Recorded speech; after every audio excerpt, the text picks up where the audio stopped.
In 2006, a dynamic dance duo formed to take on the world. This Anglo-Australian partnership promptly traveled the globe, learning from the masters of dance. If no one else has the answers, and if you can find them, maybe you should get in touch with Dizzy Feet.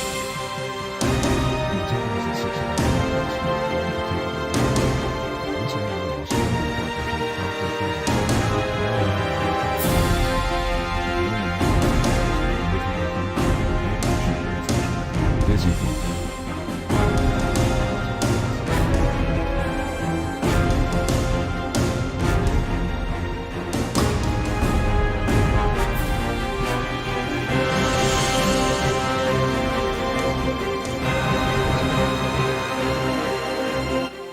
If you've got the questions, we've got the answers.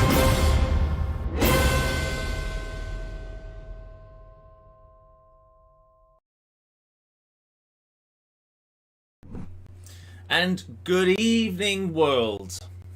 Because we are broadcasting to the world, Kel. the world is watching. The world is watching. The world and its... Cheers. world and its... people?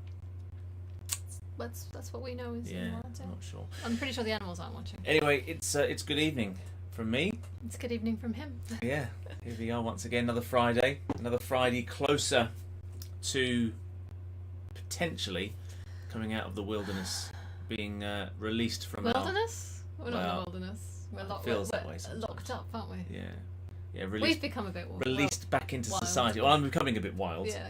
With my hair and everything. All this hair and stuff. Yeah. So how are we all this evening? You all right? It's another Friday. It's still dark at this time, so give it another couple of weeks and it'll be daylight a bit now as well. That'd be nice. Yeah.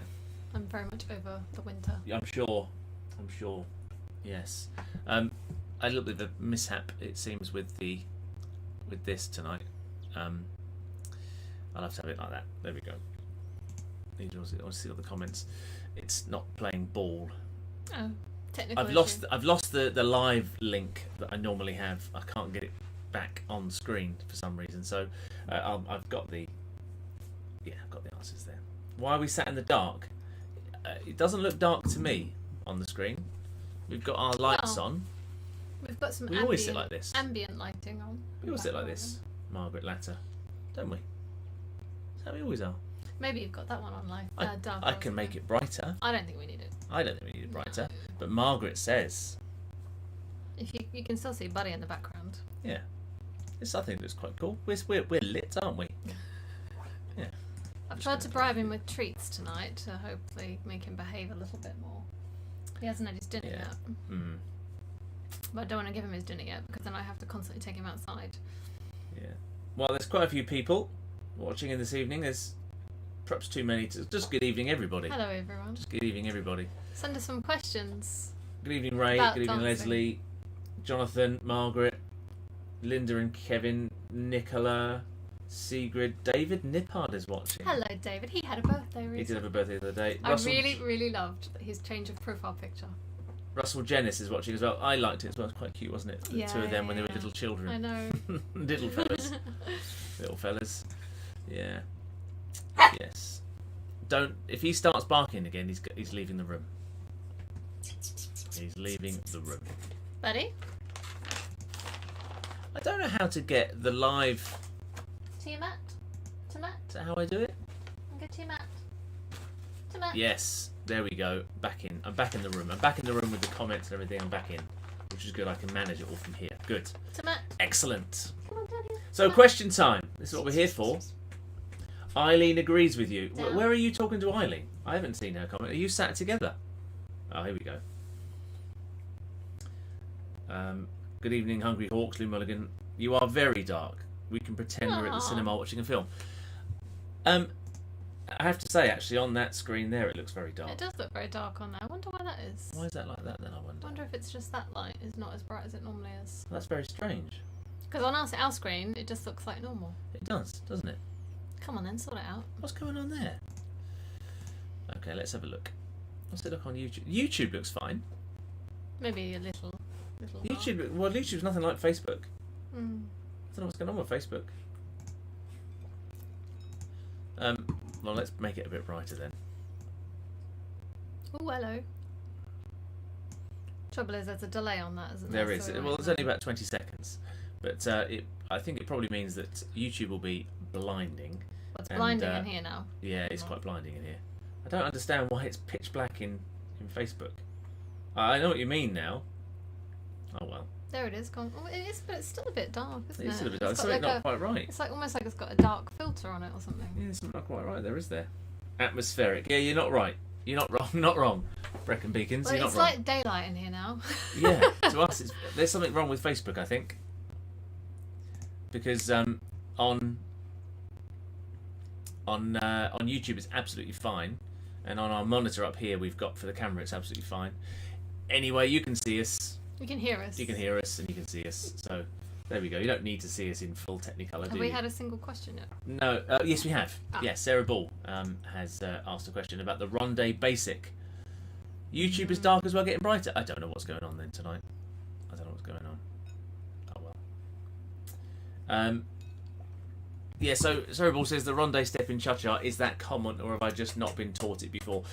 As I briefly alluded to, I think on Wednesday night's class, it's an alternative basic action. So you can use it when you would normally have a static basic Cha-Cha-Cha.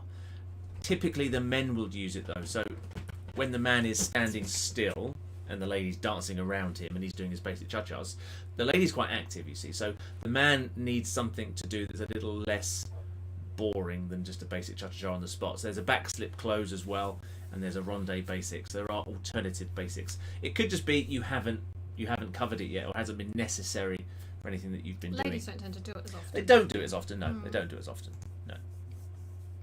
Yeah. There we go. See, that looks really bright on our screen.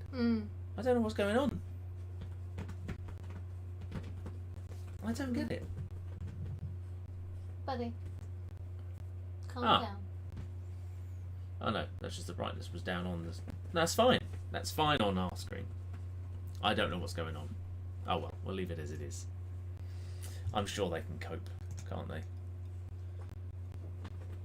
Yeah, odd Ray. I don't quite understand. Little glitches. These things happen, don't they? But you can hear us and you can just about see us. That's the important thing. Hopefully they'll see your video. That shouldn't be affected, should it?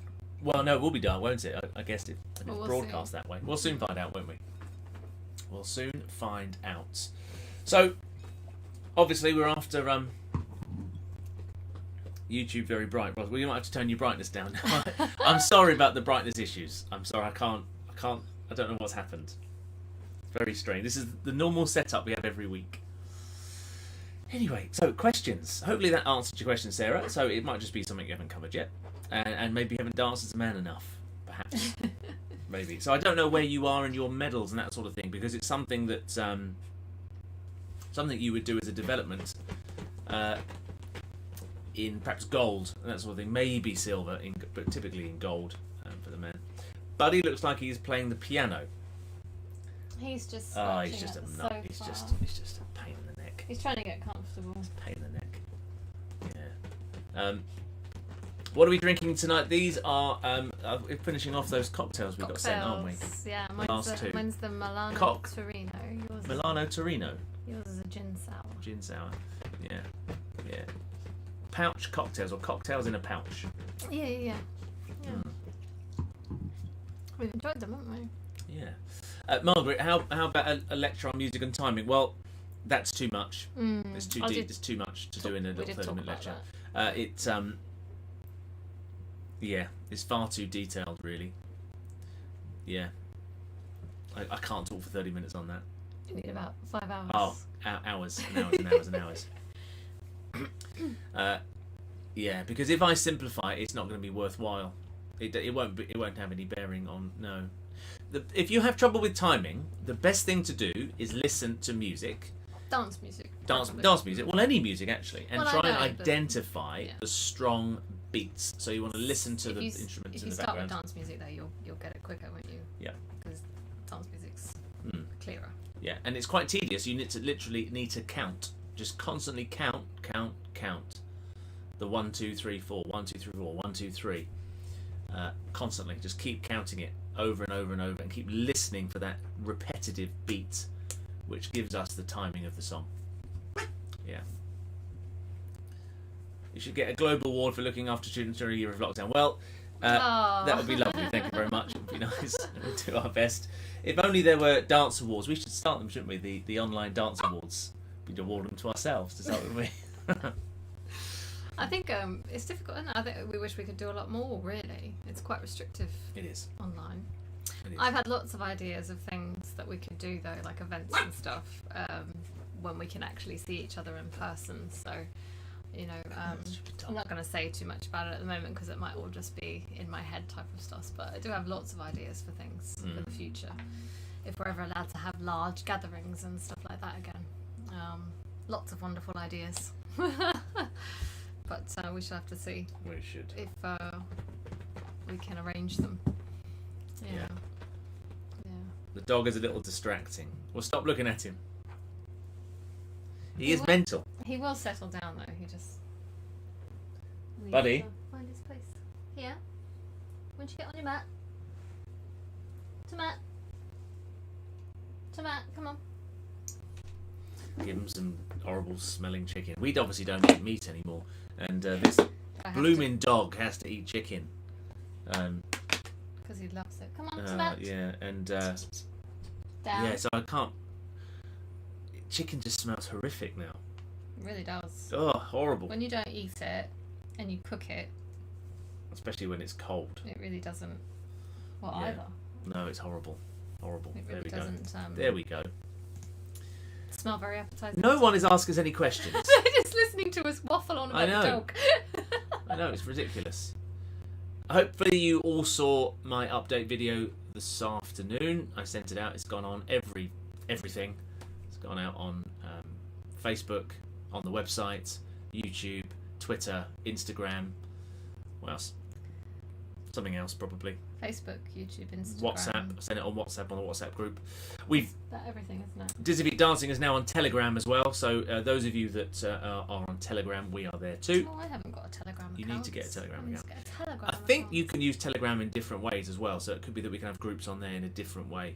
Apparently, I don't know. You can share stuff on a Telegram thing. I'll look into it. Telegram. I like the name. Yeah, Telegram. and it's more secure than WhatsApp. Sounds- WhatsApp have been It bought. sounds sort of nostalgic, doesn't it? Which gives a nice warm fuzzy feeling. Yes.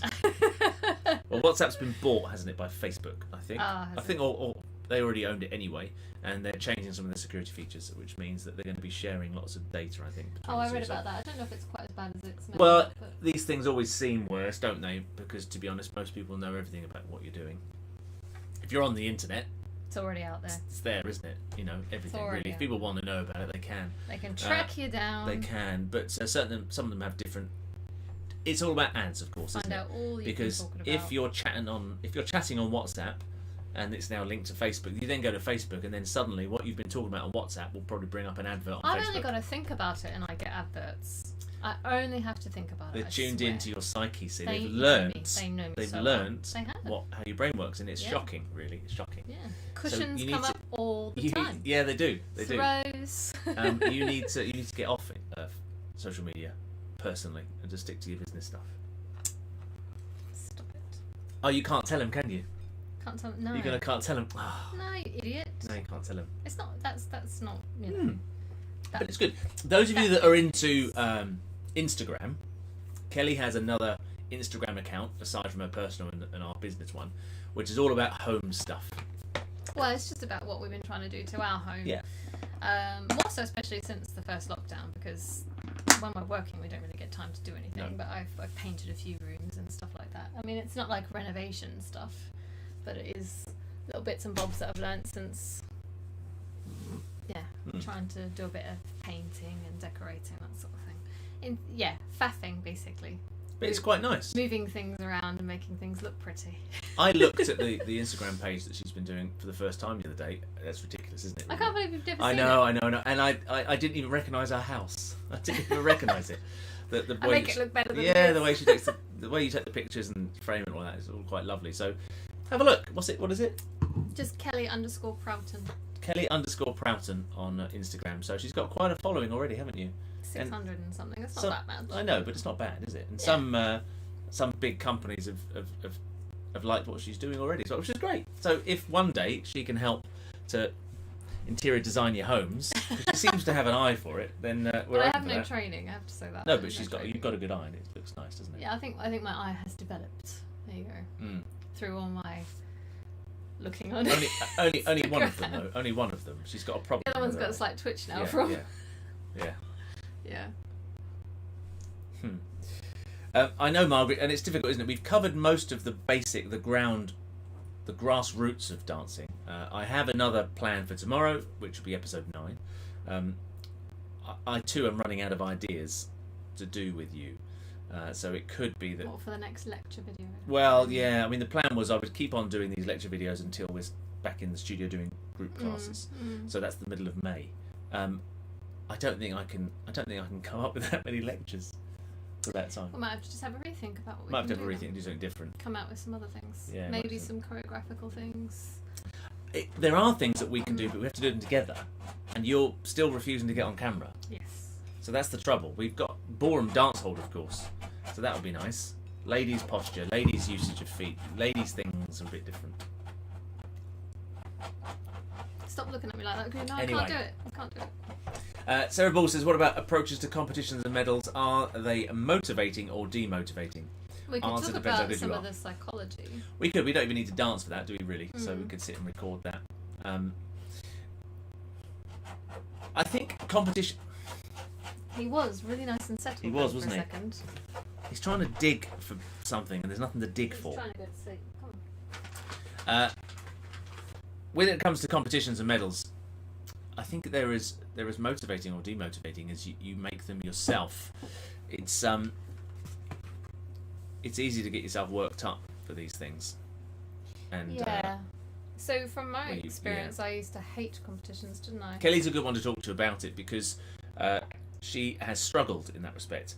Because I've done it over in England for such a long time Well, and James been at did it it when he was a such a tiny little boy. tot, and you danced almost every weekend. Yeah, I didn't did all the time. So I never really had to think about it.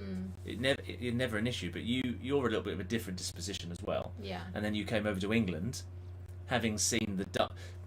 So Kelly lived in Australia, where ballroom dancing It's not as not as prevalent. No, so we didn't have a comp every weekend to go to, and where I lived, I had to travel quite far just to get to a competition. So we maybe had, up to 10 competitions a year if you travelled quite a lot. Whereas we could have 10 competitions every weekend somewhere else, So Yeah, there's so nothing all the it was time. a much different experience for me growing up doing comps. So when I moved over here and I first started competing with James, I was really overwhelmed with it because suddenly I was dancing against people that I'd seen, on videos and stuff that I looked at, because not on telly, because it's not on mainstream telly, that I held in really, really high esteem. And now you're standing next to them at practice session. Yeah, exactly. I was just a bit intimidated, overwhelmed, all sorts of horrible feelings that I just didn't belong and all that kind of thing. And even actually, right up until when we finished competing, I still didn't feel like I was good enough. So these are all feelings that I battled with when we competed, and I had to overcome. And I did overcome somewhat, but not completely, for sure. I think now, probably comes with a little bit of age or whatever, but now I think I'd be much better about it. I think sometimes with age comes just. But you're still young in terms of competitive age, anyway. Yeah, but I think with age comes just a bit of acceptance about yourself and more, a comfortableness about yourself and more confidence that See, I grew up with them all around, surrounded by it all, so for me it wasn't ever daunting, and it was difficult for me because we are very different you didn't personalities. quite understand, did you? Very difficult because I see, for instance, going back when I was younger, when I was a young amateur or a youth dancer, I would go to practice in London where everyone was, all the top couples in the world were there, and I stand next to the current amateur champion, and I'm quite high up in the youth, and I'm trying to outdo the amateur champion. I'm saying, right, I'm going to show you how much better I am than you. And that's the kind of attitude I had. So I saw these people as challenges. I'm going to prove I'm better than you. Whereas Kelly would think, oh my God, it's such and such. I would just automatically think, well, I'm not good enough to dance here. So, yeah. You have to, I think you have to identify your own personality traits, and then you have to work with that and take it from there. Yeah. Which I did overcome a lot, actually. But even now, I still get intimidated by the dance world, for sure. Yeah. For sure. I don't, because I've come to the conclusion that they're all just real. They're just people, and they all go to the toilet, don't they? They all do. They all do smelly farts. Mm. They do pick their nose every now and then. Yeah. Yeah, I'm sure they do. they do. Yeah. They do. Nice. They do. It happens. Yeah. They dribble. Sometimes wake up with a bit of dribble across their Certainly face. now I don't really feel it, especially not at the moment with lockdown and everything, because we've not been around it. No. So, yeah, I think that puts things in perspective as well, doesn't it? The sort of the last year that we've had. Yeah. Mm. And I think we've grown into who we are as well, and we are very much more secure with ourselves. Yeah, I'm much more self-assured now. Yeah, sure. and a lot of the time in what we do, of course, as well, it's so full of lots of false people who actually are really insecure and put on this great big facade that there's something doesn't come special. across as genuine. Yeah. But they're insecure because they're not sure about themselves, and so obviously when you're younger, you can misconstrue that as, oh my goodness, these people are really important, they're really special.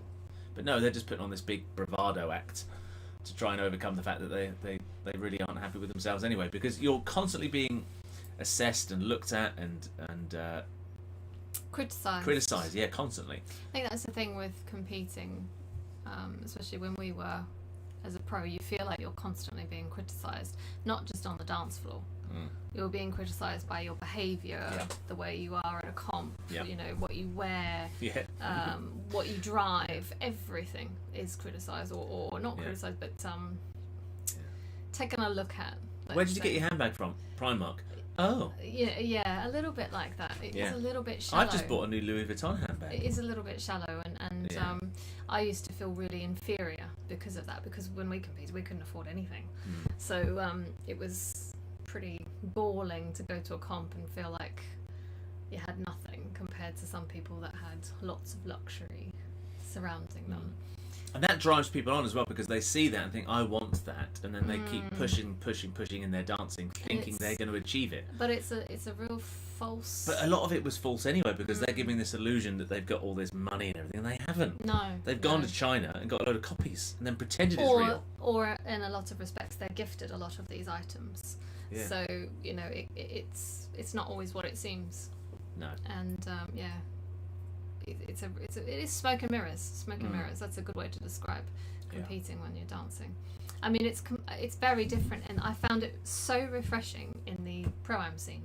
So refreshing because people are actually nice to each other. Yeah, I know. Pro-am is so much better. And people talk to each other and support each other, and they're sort of really friendly, even though they're competing against each other. And I have found that quite warming and just nice, because dancing as a professional wasn't like that at all. It was quite a lonely thing to do at the time. You've got us going here, Sarah Ball. You have. This conversation, but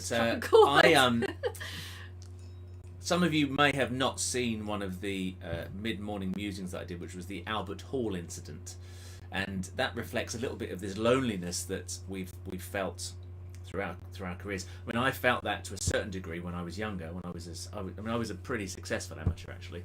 I was right up there, and I wanted to create this camaraderie between all the English couples against the rest of the world, like an idea of Team England against everyone. And I got criticised for it as well, because I'd go abroad, do all these comps, and all the foreign couples would have their groups. They'd all be together, all the Italians, the Germans, the Russians. Yeah, they'd sort of congregate and support each other. And then in England, you had everyone on their own. Everyone was isolated. No one supported each other at all. So I tried to create that at the Albert Hall incident. I suggest you watch it if you haven't already. And I got criticised for it. I got called a racist almost. Well, I did get called a racist. Yeah. Yeah. It's all misconstrued. We used to go to comps and think how lovely it was actually that we'd see, let's say, all the Italians, they're all together, all supporting each other, having this lovely support network, and we were there on our own. Yeah. With no one. And then we're at Blackpool in the changing rooms, and then our teachers come in, and then are all fawning around the foreign couples, not coming to see us at all. And that's all, horrible. Well, only a couple did. Yeah, a couple did. Yeah, very, very small minority actually took some interest towards the end, which we are quite grateful for. Yeah, we are, and actually we should have persevered. Actually, we should have persevered. Support. Yeah. Two particular couples showed an interest and keen to help us. And much more hands-on. We really should have We should have said, yeah, okay. But there we go. by the time we got to that point, we were too demoralised. Well, I was done. Mm. I was done. You weren't. I was done. Yeah. No, I was done. But we were, I've been in it too long. But we were both quite demoralised. Yeah, I've been in it Yeah. too long. Anyway. Anyway. But yeah, we learnt a lot. There we go. We learnt a lot from that.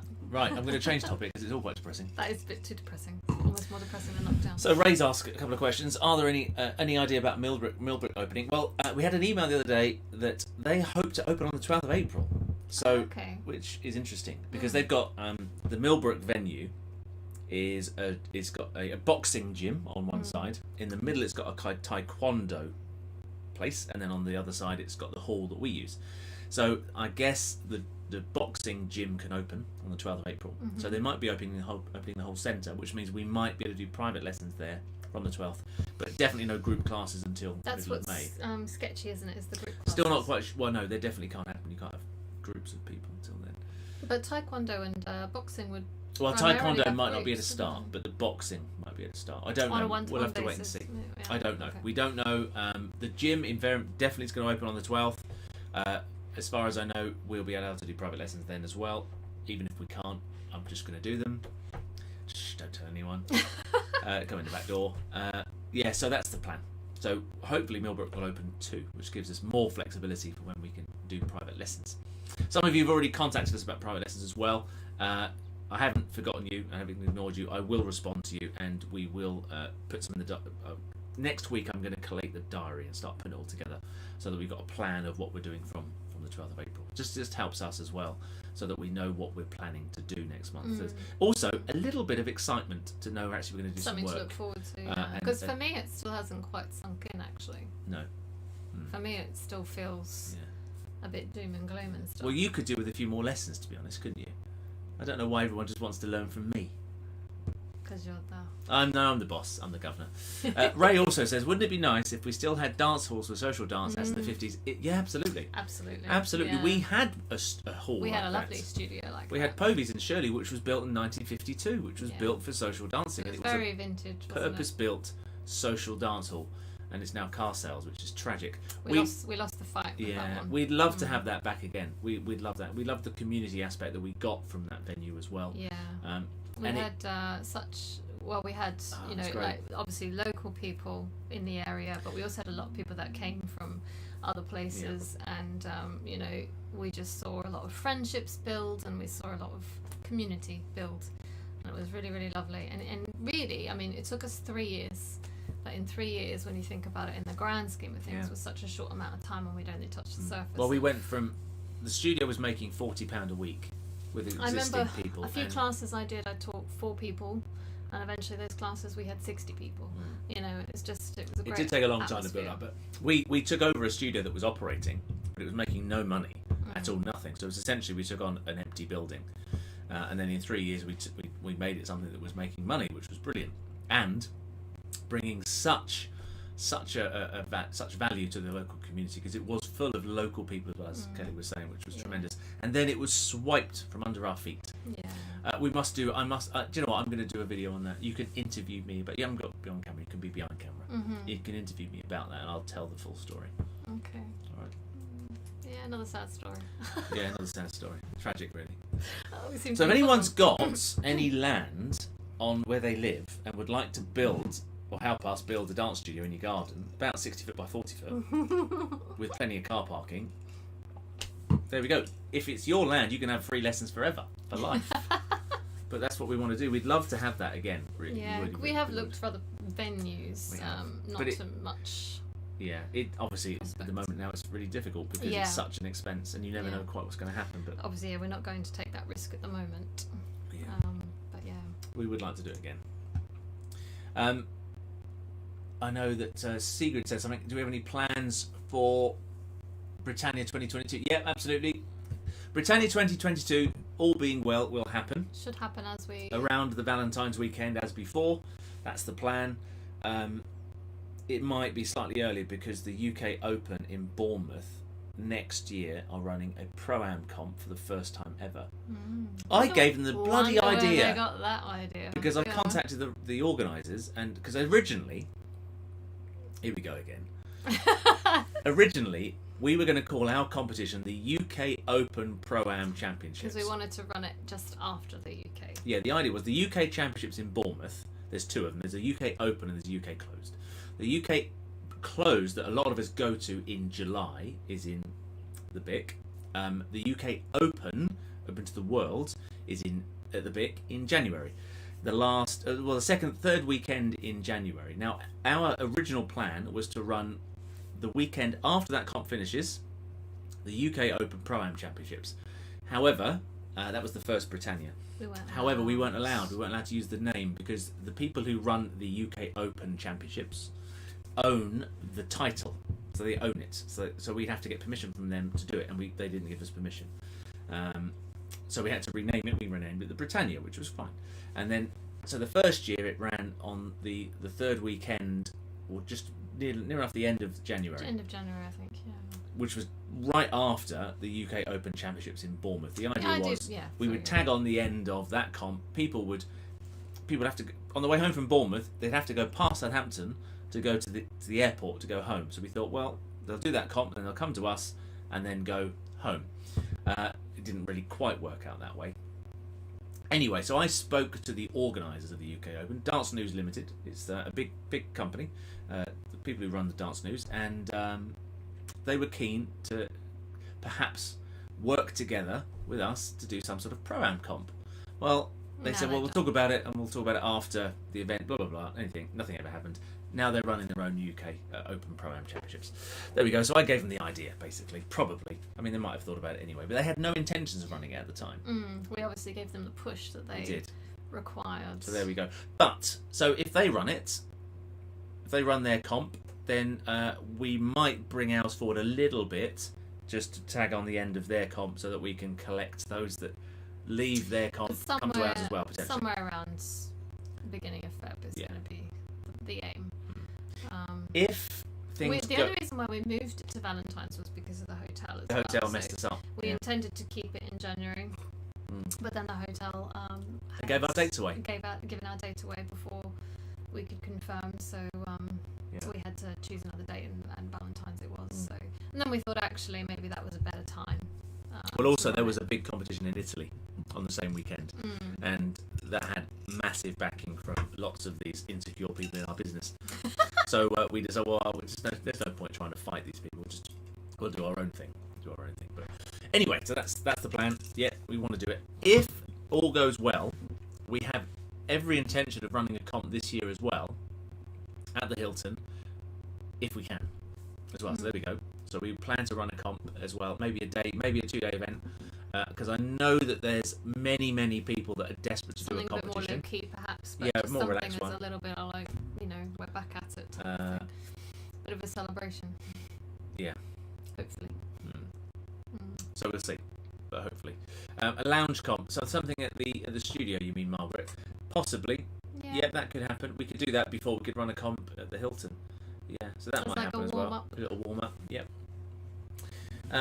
Would any of your Pro-Am partnerships be able to compete at the BIC then? Do you mean in July, Sigrid?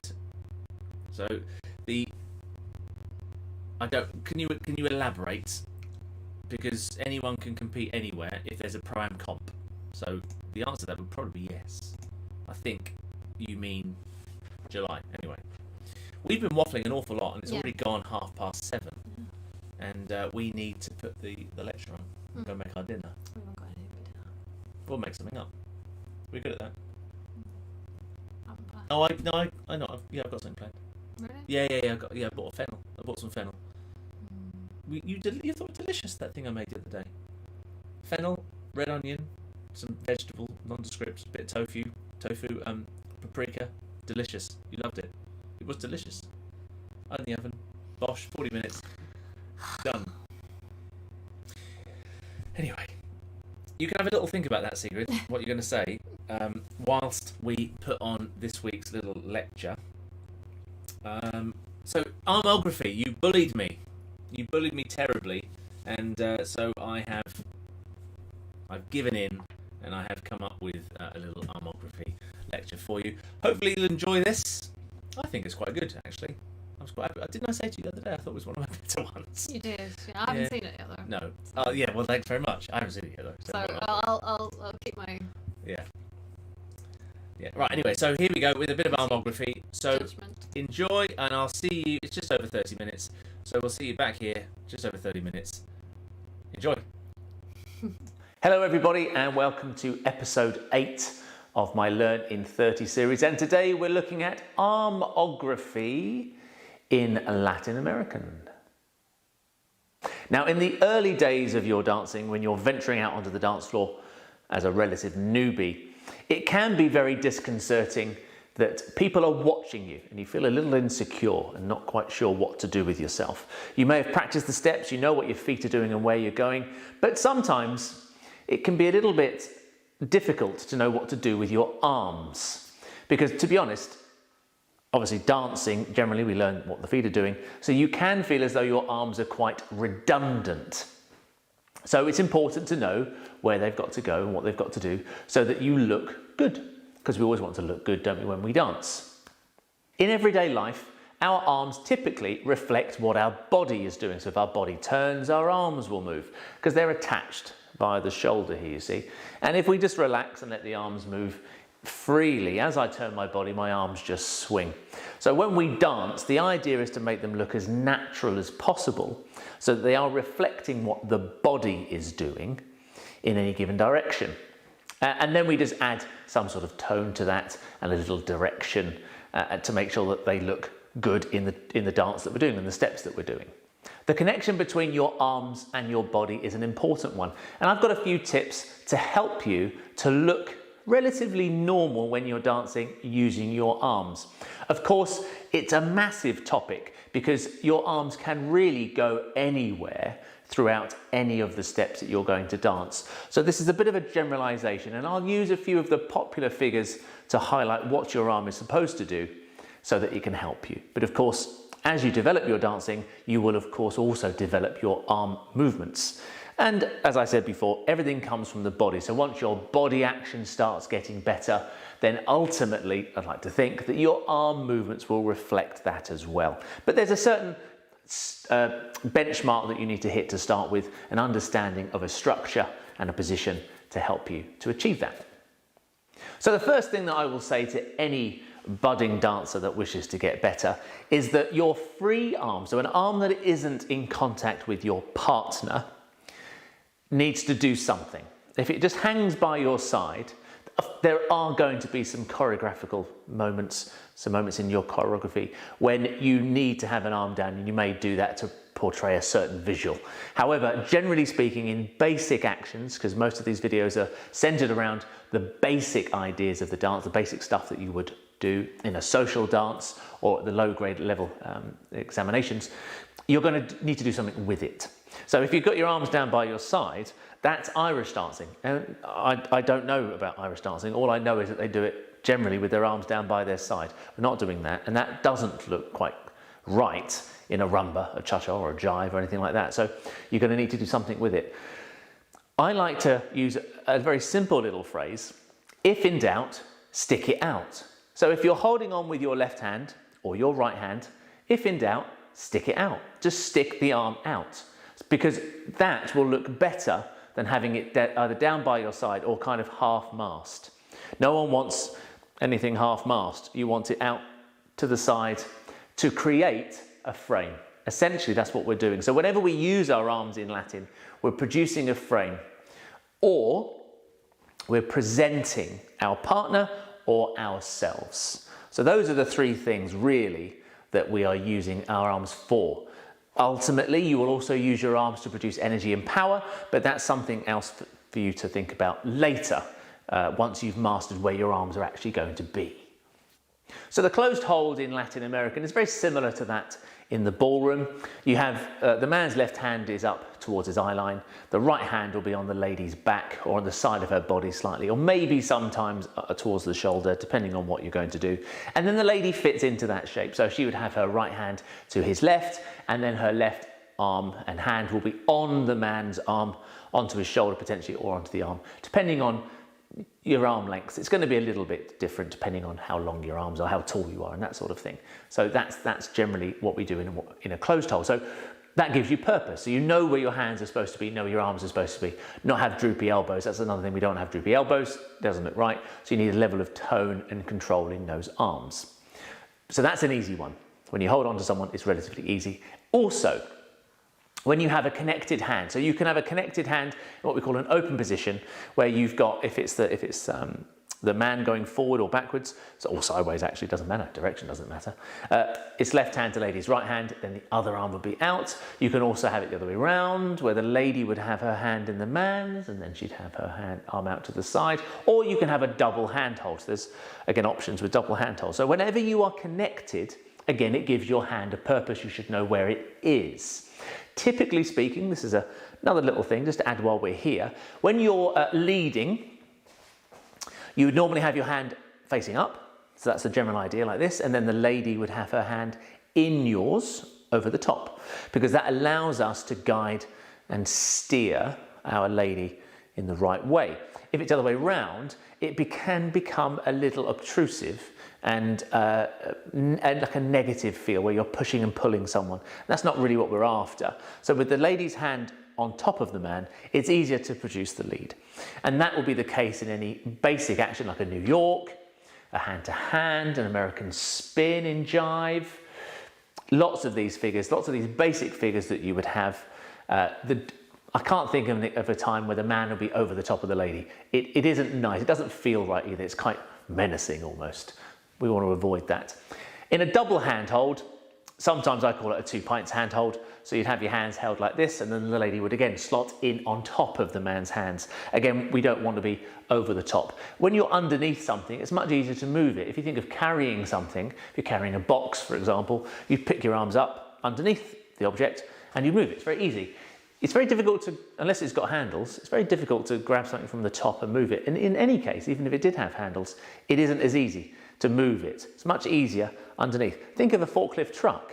They slide underneath, don't they? They're very easy then. Turn them with their back wheels, easy peasy. But that doesn't help the free arm. So that's just when you're holding on. So holding on gives you a purpose. You know where your hand should be. Now the trouble, of course, is when you've got a free arm. So when an arm is on its own, that's when the problems arise. So earlier on I said about sticking out, if in doubt, stick it out. And I feel that that's a really simple thought to have to start with, because it gives you a structure and it tells you your extremities, so you know where your arm is. And it's good to have this benchmark to start with, because eventually you'll know then where to go to.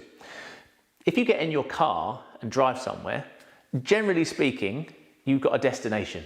You know where you're going. Sometimes you might take longer to get there. You might take the wrong road, but eventually you get to your final destination. Eventually you might find a nice scenic route that's much more attractive and much more enjoyable journey. And that's kind of what we're doing in dance. So if I'm doing a bit of basic, like a basic bit of open basic in rumba, for instance, I put my arm out, stick it out. If in doubt, stick it out, it's stuck out. Do a bit of basic. I can leave it there, so I know exactly where it is. I know where it's got to be. It looks clean. Because if you are being assessed or judged, generally people look at you like a snapshot. So at that moment, it looks clean, it looks purposeful, it looks correct. Everything's kind of in the right place. If the arm's here, it doesn't look quite right, it doesn't look quite finished off. But anyway, so that gives you your extremity, you know where you're supposed to be. But it's not as beautiful, is it? It's not as scenic. So eventually, if you take that step, you would know then where to go to. So I've gone to that final position. So that's where I've got myself used to, just because if in doubt, I've stuck it out. I've stuck it out there, so I've got used to that.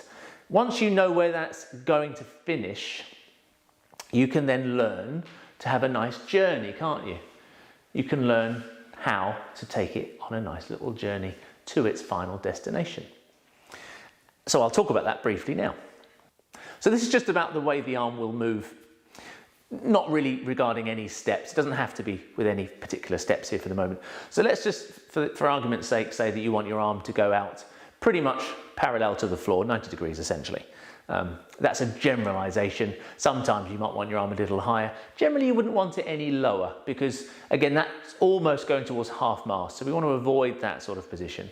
So the idea is the arms would generally be shoulder height. Some figures will require the arms to go higher, and then other figures may even be dead straight up in the air. But it depends. It all depends on the figure that you're dancing. Also, whether you're male or female, and also what you're trying to portray, the visual you're trying to portray. So this is very simple. So we've got the arms out to the side here. So I want my hands to get there nicely. How am I going to do that? So what we have to first be aware of is that the arms are never locked, never fixed. So you need to imagine that your arms are moving a little bit watery. Okay, it's a hard water area though, so it's not a soft water area, it's a hard water area.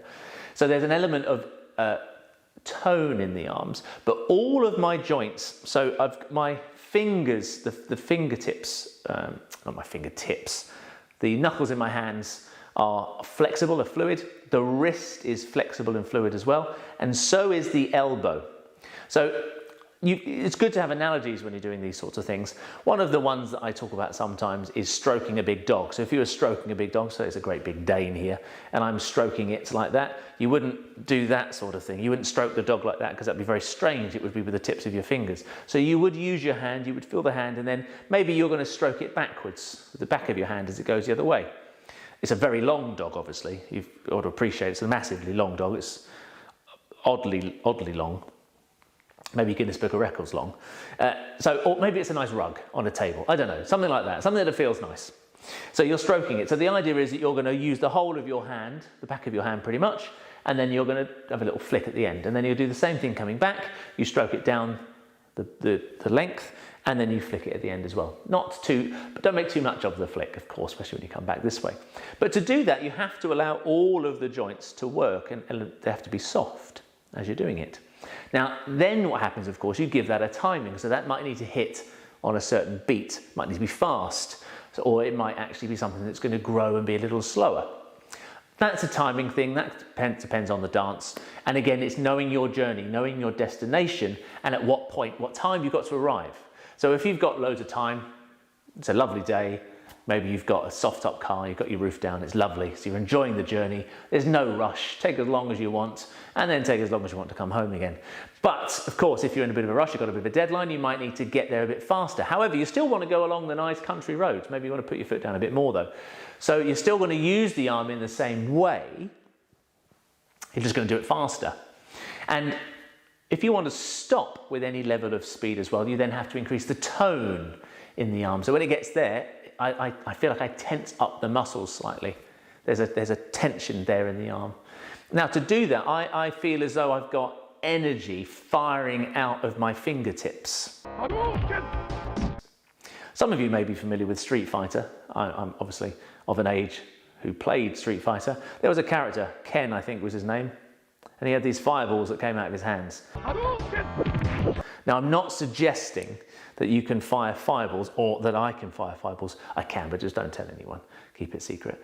You can fire this energy out of your hands, but that's the feeling I have, is that when I do this and finish and stop quite abruptly, is that I'm expelling all of that movement energy out of my hand, and it can create an open hand sort of feeling. Again, your fingers obviously are at the end of your arms.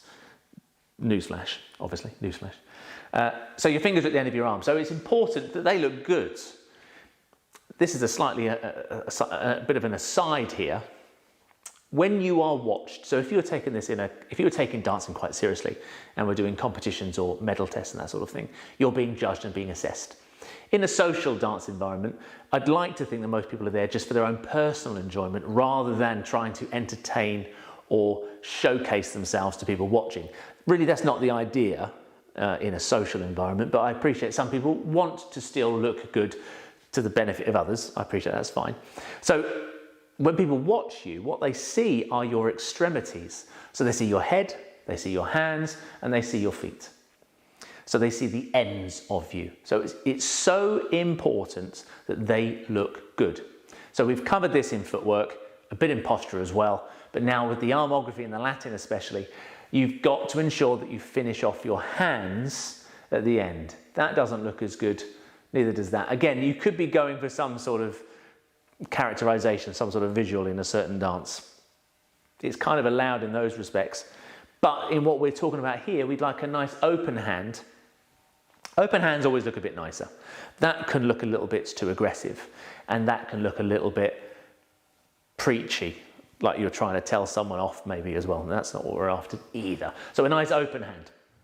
Yeah, so always finish off the fingertips. So another very simple thing just to make this look nice. So when you make those little shadow puppets on the wall for young children, maybe you're a young child of your own, when you're making your own shadow puppets, I always like to think of it as a bit of a deer. So I'm thinking of a deer sort of shape, and they can talk to each other and everything. So that's what I'm feeling. I'm not putting the fingers together though again. That could be something you choose to do. That could be your little dancing trait, the look that you're going for. I don't personally, but the feeling is that these two fingers are coming towards each other and the others go up and out of the way, which gives me some definition and gives me something to look at. Well, not me potentially, gives other people something to look at, and it finishes the arm off nicely. So you've gone on your lovely little journey with all of your joints working beautifully, and then you're finishing, you're getting to your final destination. And when you get there, you're going to make sure that your hair's done nice. You've perhaps, if you've had the roof down, of course, that your hair hasn't gone all over your face. Maybe if you're wearing a bit of lipstick, it hasn't smeared across with the hair or whatever. You're making yourself look presentable, so that when you get out of the car, you still look presentable, before you then get back in to go back home. That's a silly little analogy, but sometimes these things help and they are useful to give you the idea. So feel there's a resistance. So when you're doing this as an exercise, you're feeling there's an element of resistance in the air, so it's not completely easy. Your arms aren't floppy, so there's an element of tone in your arms. And you're using all of the joints. So from the fingertips right through to the shoulders, everything is loose, but not floppy. Okay, so everything's able to move. And I always feel it's the hands that work first. The hands work first, then the forearms, and then the upper part of the arm as well. And if you need to stop with any kind of speed, then of course you add a bit of tone at the end to produce a nice definite cut and send the energy out of your hands Street Fighter style. So that's a very simple one when your arm's just going out to the side. Okay, what I haven't talked about is the body. Now, ultimately, you want to feel as though your body is making that happen. So if we look at a Cuban rock in rumba, so a Cuban rock in rumba is when your feet are planted on the floor, heels are down, legs are straight, and there's a rotary action going on through the body around each foot.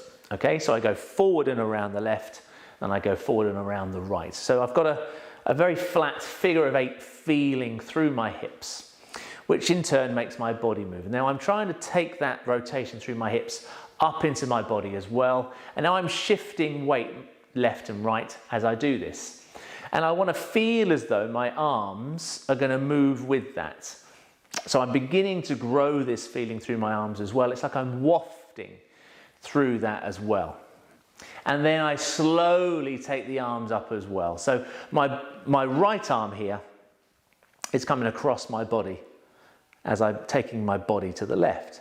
Now, as it begins to go out to the right, I feel that my body's moving that way, so then my arm is going to follow.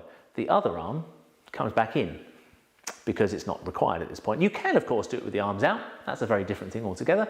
That's producing a very powerful presented look, something that men might well do in their dancing.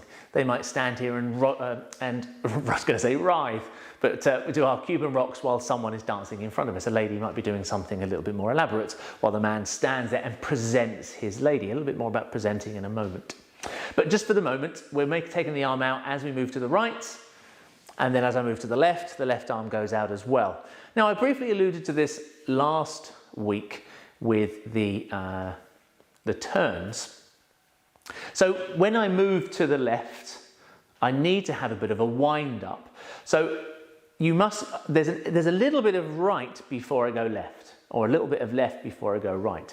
If I just go to the left or just go to the right, it's a little odd. So in a dancing environment. So I want to feel as though I've got something happening this way before I go that way. It gives me purpose and it just looks nicer. So there's all sorts of ways and wonderful ways you can think about this, but it's difficult to come up with something conclusive that works across the board for everybody.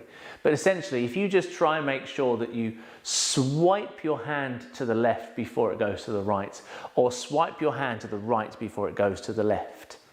And also, you want to feel as though your palms, when you're doing that, your palms are towards you. Because, again, I don't want that energy to escape yet. The energy is going to escape when the arm's out at the side. I'm not doing that sort of thing. Again, if you were doing something that required that in a choreographical sense, different situation. But here I'm just thinking about bringing the energy into me. I'm encapsulating myself, surrounding myself with this energy. I'm then going to let it go. But the joints are all soft. All soft. Everything's soft and malleable. And they're not strong and toned until they get out to the side. So that's a good little exercise you can do. You can just do your Cuban rocks on the spot. Feel that the weight is transferring from foot to foot. Heels are flat on the floor. You're going from one hip to the other. Your heels aren't coming off at all when you transfer weight. You're just keeping the feet planted to the floor. And then feel as though that movement goes up through your body. And then try and make that a little bit bigger. Move your upper body to the left and to the right. And feel that through your arms with soft elbows, soft shoulders, soft wrists, soft fingers. And then you can slowly increase the movement and then maybe slow down the timing so that you can get something out of it. Okay? So again, just to reiterate, I keep the hands close to me until I get out to the side, and then I send the energy out through my palms and my fingertips. But it's always soft. And you can think about stroking the big, long, massive, long dog, or a nice sheepskin rug perhaps, or something like that. Something that's soft and you like the feel of it. Grass maybe, nice long grass. Maybe you're walking through the grass. Something to think about. So that is a very simplistic way to achieve the arm moving out to the side. Now, that was a Cuban rock. If we're in an open position, like in a bit of cha-cha, a bit of rumba, you'd be holding on with the connected hand, so whichever way around it is, left or right. As you move forward, as you go forward on the left foot here, you would then prepare this arm, the arm's getting prepared, and then it would go out to the side, and then you would bring it in as you came back. Or you would take it out and you could leave it out, and leave it out there until such time as you take hold again. As long as it has that same journey in and out, it will always look correct. But depending on the tempo of the music or the character that you're trying to portray, you might want to hold it for a bit longer. You don't want to necessarily bring it out every bar of music. You don't want to be doing too much. If it's doing the right thing, of course, that's great, but you don't want to be doing it too much. You can get too much of a good thing, so sometimes it's nice to do it beautifully and leave it there, and then you may then bring it up into a closed hold position, or you may take it out and then bring it down, and you could do something else. You could have the hand on the hip, especially from a male perspective. Sometimes men are very conscious of using their arms. So an alternative to the if in doubt, stick it out. If in doubt, pop it on your hip like that. And again, I appreciate that might feel just as odd, perhaps. But it's framing your body. So people see your extremity, so they'll see the elbow. So you're framing your body and framing what you're doing rather than having the arm down by the side. So it gives you a definition. Okay, that's not a bad thing either, because I appreciate that sticking it out to the side sometimes is a bit too much. This also works for ladies as well, not just the men. So ladies, you may well have it on your hip, which again can look quite nice, especially if you've got nice fingers. Again, you'd want to make sure your fingers are open and looking nice, not all gnarly, no fists. Even if you're not happy with your partner, no fists. You never know what might quite happen. So let's look at something a little bit more complicated. And this is a figure for the lady. So generally speaking, gents, you're going to do what we've just been talking about the whole time. It's going to go on a beautiful journey and finish out to the side. That's most of the time. There's a few other things I'll talk about in a moment. So ladies, when you do a fan, so if you do an open hip twist to fan, so you'll start in an open position like this, you may do a little side step. So the arm will breathe out to the side as we've just been discussing. Then when you come towards the man, of course, you can't leave the arm out because you'll hit him. So the arm has to come into your body. So the open hip twist is a particular figure. There are many figures where you will require to bring the arm in when you're coming close to your partner, so when you're in close proximity. Same thing for the gentleman as well. So rather than just drop the arms by your side, you want to do something with it. And very much as I alluded to earlier about keeping the energy close to you, the palms to you, the feeling I've got here as a lady dancer is I bring the hand into me. It's the same process as going out. I feel that it's the upper arm first, the forearm, and then the hand that comes in. And it's close to me. I keep it close to me, tight to my body, rather than having a lot of space. Because again, that looks odd. It looks a bit contrived. So if you were having a scratch, for instance, if you were scratching your collarbone, you wouldn't scratch your collarbone like that, unless of course you've got something special you're wearing, you don't want to crush it. Maybe you've got this beautiful big brooch or a big beautiful flower you're wearing, you don't want to squash the flower, maybe. But in a normal environment, normal situation, you just put the arm across yourself and you would scratch yourself, or you do whatever, you would adjust your collar. It's normal. You want your movements in dance to look as natural as you possibly can. So as you come in, I bring it from the top of the arm, forearm into the hand, and it's in close to my body. I'm still holding on to the partner here with the other hand. Now, as we come out of this into the fan position, the body's going to turn. And as I described earlier, the arms generally follow the movement and line of the body. So as that body's turning, I want to feel as though my arm is going to follow that turn. And it's the exact same process of stroking that lovely, soft dog or whatever you choose to stroke. It's just a bit higher because it's coming up from here, but it's the same process. I'm still using the hand, the forearm, and then the upper arm as it goes into position. And then it's going to finish again at parallel to the floor, 90 degrees essentially, shoulder height. You may choose to do things as slightly different. You might go a little higher. Sometimes ladies might finish with the arm up. There are choreographical options there, but is in a general sense leading out to the side. But it's still going to go in the same motion as before.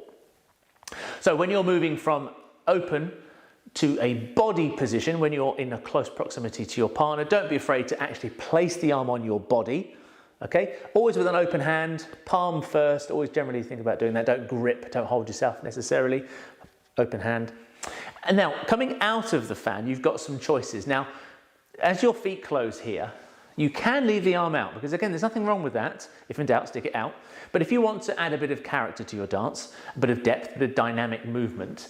Now, something that I talk about a lot, and those of you that would have had lessons with me will know this little terminology that I use. It's about finding these little analogies that help you along your dancing journey. So something I've got here is that when ladies close their feet and they go into the hockey stick ending, let's say, we'll do a hockey stick ending out of this. So I think of checking my hair. I then check my beard as I go. I appreciate not all ladies have beards, but you can pretend. And then as I dance out of that, I finish and I check my nails. Okay? And you can look as well. Nothing wrong with looking. So again, that's the same as we talked about earlier. This last position is exactly the same as I was talking about earlier with the energy coming out of your fingertips. But to have these little points of interest on the journey of your arm is very helpful. So check in the back of your head. Again, it's not like this. You're not like that. You're checking it, but you're slightly conscious, slightly cautious. Sorry, not conscious. Obviously, you're conscious. So you're slightly cautious. So the elbow's in like that. Again, this produces a nice angle, a nice curve, and a nice shape, rather than something like that. That's not quite right. So you're enclosing it because the arm's going to come down your body. All right. You don't actually physically have to touch your face. All right. Of course, in a competitive environment, you would expect that the lady would have makeup on as well. So it's not great to be touching your face when you've got makeup on. I haven't got any on today, so thankfully I can touch my face. It's not a problem. So check the back of the head. I check my face without touching it. Arm comes down in front of my body again, keeping that energy close before then at the end of that, the arm comes down and I check my nails at the end of that. That motion you can use in a lot of places. It doesn't just have to come out of a fan position. Typically when you're on the end of a man's arm going into some sort of turn, it's a useful thing to do. It gives you something different, something interesting to do with your arm. Gents, we don't really have those sort of things. We are typically here or here or here. We don't really want to be too elaborate, especially at this stage in your dancing. As you develop, as you get better and do more and more complicated choreography, things will change a little bit. But at this moment, typically, there's three positions for us. It's both out, one out, or holding on. all right? But the process is still the same. That motion of the arm is exactly the same. Now, I did say a little earlier about presentation. So something else to bear in mind is that the way in which you hold your hands will depict what you're trying to do or the message you're trying to portray. So I can have my hands out like this, which in a sense is presenting everyone or anything that's in front of me. If I was to have my hands down like this, the feeling I get is that I'm presenting myself. You can, of course, do that in a similar way like that. That is then using posture in a slightly different way to present myself. However, I typically feel that when the hands are open and palms facing up, I'm presenting my partner. So, for instance, I would, if in paso doble especially, actually, you may have positions where you're like this, and you're presenting your partner as she's dancing past you. If I did that, that is not the same. So that would be something I would do if there was no one in front of me, if I didn't have a partner in front of me, if I was showcasing myself. However, if it's like this, I'd call that a gesture as well. I'm leading the lady past me, and at the same time, I'm presenting her as well. Same thing will happen in maybe a bit of basic. I'd have the palm up. You can, of course, put the palm down if you're a bit more of a selfish dancer and you want to present yourself.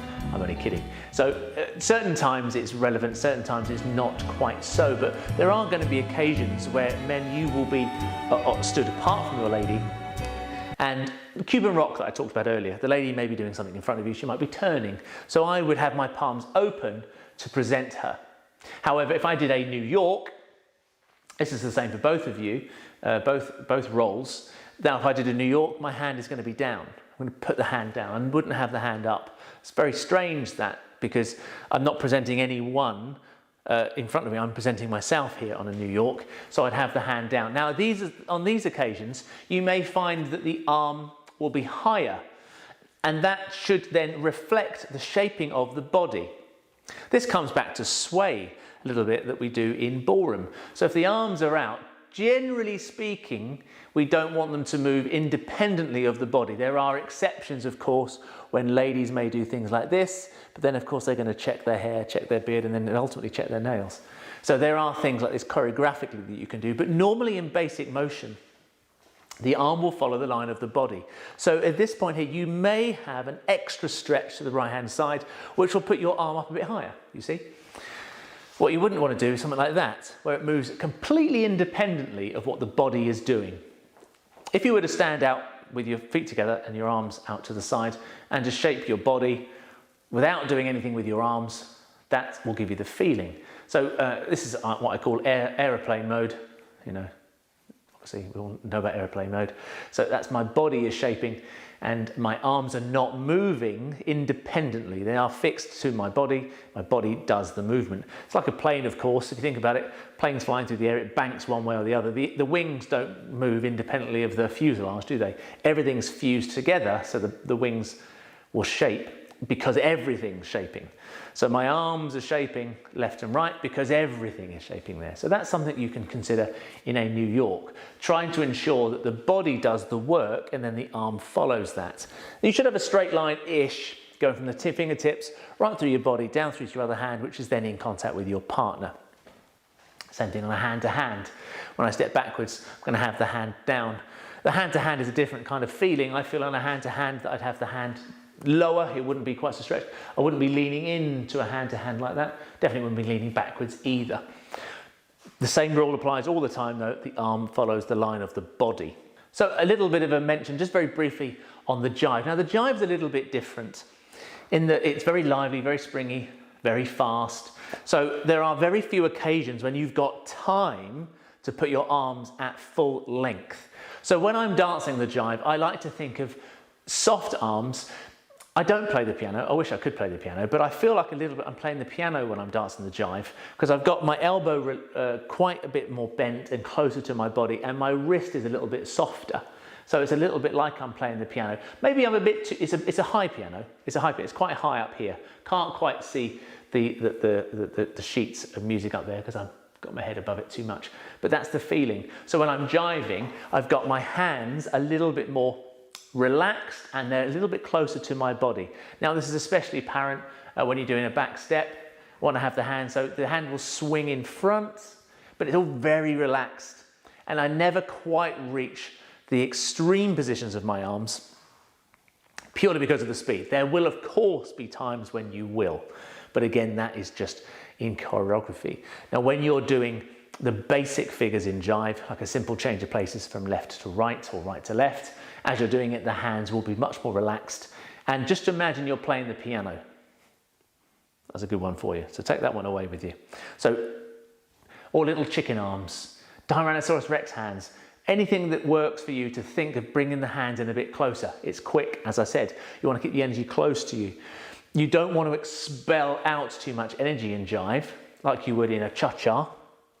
Although cha-cha is quite fast as well. Different thing altogether though, because the rapid changes of direction, the rapid movements in jive require you to be a little bit more insular with your energy rather than expelling it out. So there we go, a little bit about arms. It's a very big topic and very, very step specific or choreography specific and character specific. But generally speaking, the most important thing to take away here is, if in doubt, stick it out. Okay? Because you'll always look better. Learn where your extremities are, how far you can go, and then once you know where you need to finish, learn on taking a beautiful journey to those final destinations. And then it'll all look much nicer. Okay, thanks for watching. Hope you enjoyed that. See you in the next video.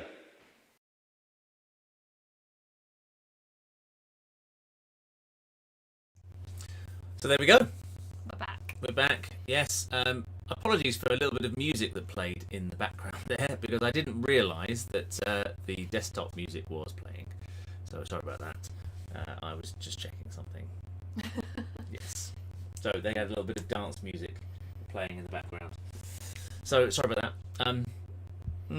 So what did you think? The bits that I saw were good, darling. I wasn't talking to you. Oh, I sorry. was talking to them. Did you know? Did Yeah. You know? I've just been outside. Oh, have you? Yeah. I'm just responding to someone's question, Mm-hmm. and I'm typing it rather than saying it. Uh-huh. You carry on talking. You keep talking, Carl. Oh no, don't make me talk.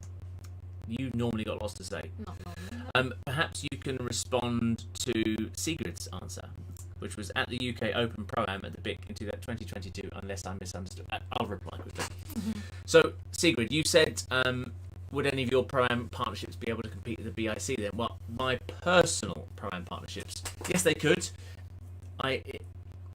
Our comp has grades, so different levels, 2 dance, 3 dance, that sort of thing. So people who are different age groups as well. I expect the UK Open will have just an Open Championship, and that's it. So I fully expect it just to have one age group, one level, all in together. I don't expect it to have multiple grades, because they simply won't be able to fit it in with everything else they've got to do as well. So it'll just be probably much like in our competition, where we had the championship in the evening, which was open to all ages, all levels. I expect that's what will happen at the UK in Bournemouth in January. So by all means, yes, of course, my Pro-Am students can dance that with me, but probably only one of them, because I expect it'll be at one age group, and there's not more than one of me, unfortunately. Yeah. And Margaret says, excellent, James, so glad we twisted your arm. Hey, was that a bit of a pun? Yeah. Well done. That's not cold enough. It's not quite cold enough. No. No. Just stuck it in the freezer. Should have stuck it in the freezer. I'm just going to finish responding to this. Someone else asked a question on YouTube, which was, can you explain the difference between a big top and a telly spin? Now, some of you might not have a clue what that is. A big top to you is where the circus is held, and a telly spin is when your telly gets knocked and it spins around on its bracket or on its tabletop. But they're dance moves, so they are figures that you can use in many of the dances. Actually, I'm sure you can do a big top and a telly spin in every single one. People do it in beanies walls. I've seen it, and I don't like it. So they're both left turns. A big top starts in promenade. Lady spins around the man like a 3-step turn action. Started in promenade position. Man delays his movement, and then they catch up as they're turning and then go into a closed position into something else. And a telly spin is when the lady does a heel turn. The man turns past the lady into what's called a same but lunge position, and then she runs past him, and then he catches her up later. Yeah, they're quite different. They're quite Although different. They, have They do have similarities, but yeah. they are different. Good question. They said telespin, not telemark. No, he said not telemark, but telespin. Sorry. I did say telespin. Sorry, I've written that wrong. I've written telemark, and I'm explaining a telespin. He means telespin, not telemark. Yeah, so I'm going to keep writing this. Okay. Yeah, telemark is different altogether, isn't it? Much simpler, basic action. So there you go. I'm still good. Most of our pupils will have danced a telemark. Yes, the telemark is the same start. So a telemark is just a heel turn, which can end in closed position or promenade position. Yeah. The lady that still does a heel turn. The man still steps around the lady. The lady will check her turn in a telespin and finish. So if she starts backing diag centre, she'll check the turn a little bit sooner, and she'll finish facing line of dance. The man will completely open into the same for lunge position, so he's facing wall now, and the lady's on his right hand side, and then she runs past him, left foot first, and then he catches her up, and there's the spin action at the end of that. Yeah. Multiple endings to that position. Usually you do more than one if you do a telespin. Not always. Well, I know. Not only if you're a nutter. Quite often you see it danced twice, don't you? Hang on, I'm just going to respond to this. I like the telespin actually. Yeah. It's hard though. It's hard. There they are. I think a big top's difficult as well, but potentially easier than that one. So I don't know who that is. JJMMGGTD. Someone on YouTube. Identify yourself. You don't need to do that. Oh, someone's donating us a puppy. You've had enough of him, have you? Okay. So Margaret says it's not. Unfortunately, my explanation wasn't good enough for Margaret. Margaret says you would have to demonstrate can't follow when you just describe the movements. Oh, what telespins and stuff? Well, Yeah. they can't dance those in here. No. That's for sure. Oh my goodness. No, not possible. Absolutely not possible. They're a bit too tricky to just Yeah. show you. Well, we've got. So Sigrid says, please demonstrate with Kelly. I'm sure that we've got one of our videos as we've done we definitely do telespins. Oh, what the telespin and the Telespin we definitely do in tango, actually. And the big top. Not entirely sure if we've got a big. we top. did a tango. No, we did. No. I know the video. We did a big top. We did a big top in tango. Yeah, we did a big top in tango, and we did a big top in waltz as well, actually. Did we? Yeah. I don't remember that. Yeah, we did. I'll dig out the video and I will showcase it next week. Okay, remind me. Thanks, Jonathan. Yes, something else to think about and learn. Yes, absolutely. I mean, everything that I'm giving you every week, it's all fundamental stuff. It's all really important stuff. You do have to think of things in layers, though. So, try not to think about it all at once, because then you'll just drive yourself crazy. You will. So it's best to sort of pick one or two things to try and focus on when you're practicing, and then once you've got those, then you build on the next thing. Like I say, I think I said this before, you have to accept the fact that when you practice, you're going to do some things wrong, therefore practice some things wrong. But it's all about doing that and then correcting it, go back, correct it. It's like 2 steps forward, 1 step back. Yeah, all it is the always time. constantly developing it. I can't think of any way that you can avoid that, really. Not ultimately. So. We've just had an unsubscriber. Someone says unsubscribe from my mailing list. I'm not going to name them. Let's get data protection anyway. Name and shame. Yeah, I can't. Yes. So I hope you liked the video today, and please don't tell anyone that I can fire fireballs out of my hands. Please don't do that. You were surprised at that, Top weren't you? secret. Yeah, apparently. you were surprised. You didn't even know, I did you? didn't know. Didn't No. know, yeah. Yeah. You're ridiculous. Thank you very much.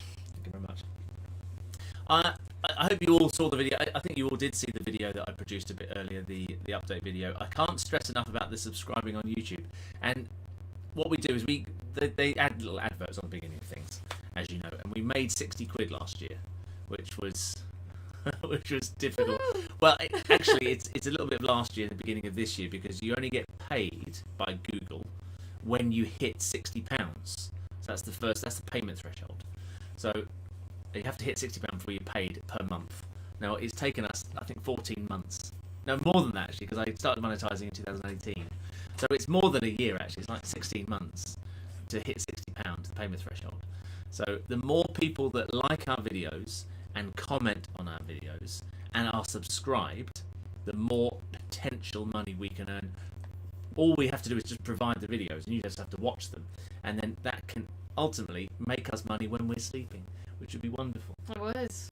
Wonderful. Because at the moment, that 60 quid didn't really go very far, did it? No. Didn't really go very far. But it's something. I mean, I'm quite impressed It is. by that. Yeah, I know, it's not bad, is it? And considering that we didn't monetize our channel until 2018, and we started it in 2011, and we've got We only 3 really- million views. But we started it quite innocently. We Oh, didn't we think did. it was going to make money, did No, we did. No intent. No, we literally started the channel for those people that did come to us in class, So they as could a- remember routines. so they could remember routines. That And was we it. just filmed them on a little camera just to say, here you go, something to refer Yeah. back to. Yeah. And then we And that's it. ignored it for ages, and I looked at it, and we had 100,000 views on the Walls video.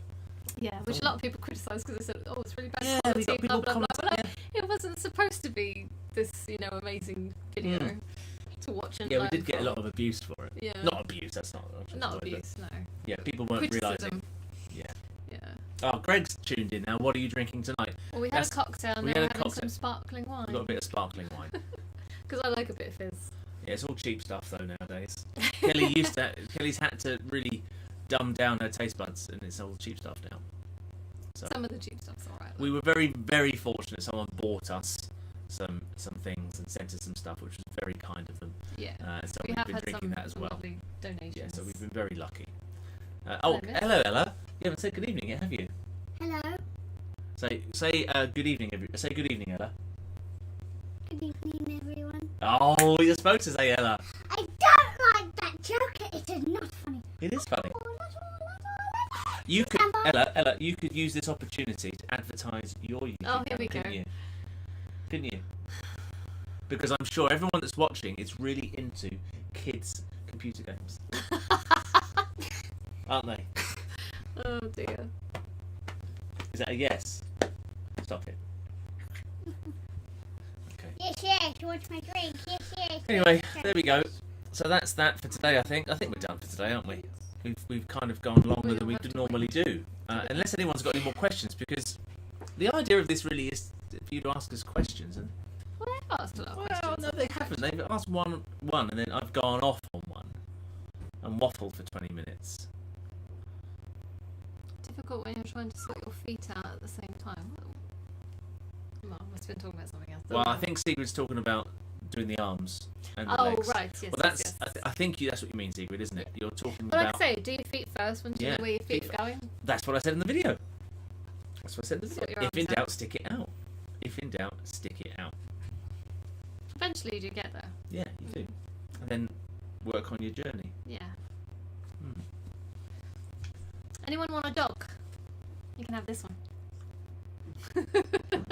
Looking for a new home. Well, that's all well and good, Ray. Thanks very much. That made me feel worse. I made 60 quid in a year. You made 1,000 in a year.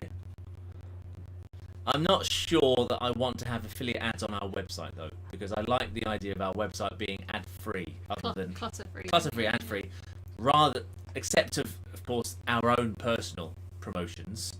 No, I'd prefer our website to stay ad-free because I don't really think I'm a bit principled in that respect. I'd like to think you'd join our website and not have to be full of adverts. However, the YouTube channel, different story. Different story.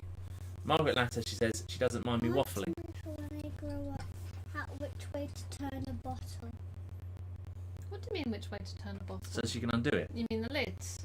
Yeah. To undo it, you turn it clockwise. And to So tighten it up, you turn it this way? anti-clockwise. No, that's anti-clockwise. You turn it to the right, darling, to undo So it. this way. No. No, you turn it to the right to do it up. Sorry. Anti-clockwise. I'm an idiot. You turn it to your right. You So turn then it you go up. Yeah, This. upward away from you. And towards anti-clockwise, so to the left undo, right to do up. you. Don't try and do that bottle though, because it scratches Oh your hands. yeah, she's got her drink. Yeah. Oh.